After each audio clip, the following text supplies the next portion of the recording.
Општинското основно музичко училиште од Прилеп Орда Михајловски Оцка одбележува 80 години од смртта на нивниот патрон, но и 80 години од создавањето на култната песна Абре Македонче, каде еден од авторите на музиката и текстот се појавува токму Михајловски. Според историските записи, Абре Македонче ја создаваат двајца прилепчани – Оцка и Коле Чашуле, а некаде се споменува дека во незиното создавање учествувал и Крсте Црвенковски. Таа е создадена по задача на партизанскиот одред Гоце Делчев некаде после 23 октомври 1941 година. И незиното прво промовирање или првото испеување е на 8 ноември, на првиот митинг кој што воопшто еден одред го направил во поробена Македонија, во окупирана Македонија, во селото Царевич, Прилепско.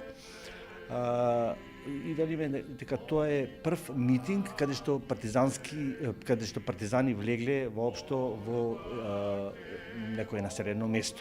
Повикуваат населението да се вклучат во партизанското движење, едноставно го повикуваат и му кажуваат дека тие се присутни на теренот и се борат против окупаторот за слобода на Македонија. После војната таа станува култна македонска песна и се употребува како музика за многу филмови серии, меѓу кои првиот македонски филм Фросина во 1952 година.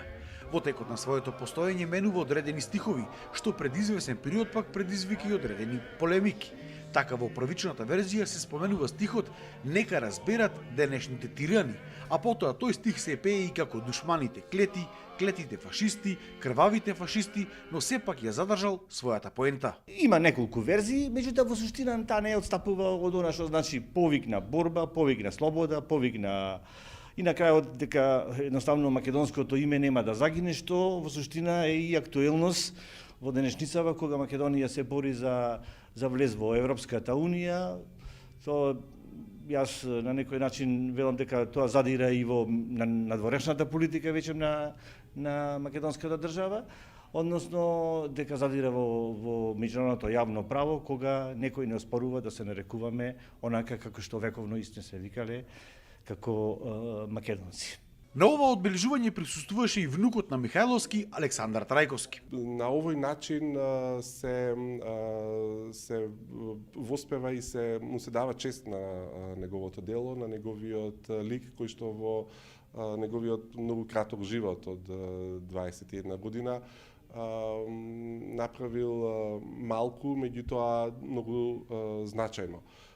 И ние како фамилија и воопшто како почитувачи на сето она што се случувало во градот Прилеп во тој период, заради тоа што во куќата на Оцка е и договорено и организирано кревањето на востанието, сме почестени што сме дел од ова честување и што училиштето и градот го одбележуваат на ваков достоен начин. По овој повод се одржи и традиционалниот годишен концерт на ова музичко училиште. Влезот оваа година секој пат новогодишните концерти биле со една символична цена од 100 денари, кои што подоцна сни ги давали во хуманитарни цели. Најверојатно ќе биде со хуманитарен карактер, но тоа треба да го поминеме низ сите филтри на училиштето и ќе известиме за што ќе станува збор. Со овие активности, Прилеп само уште еднаш докажува дека е горд чувар на нашата историја и култура.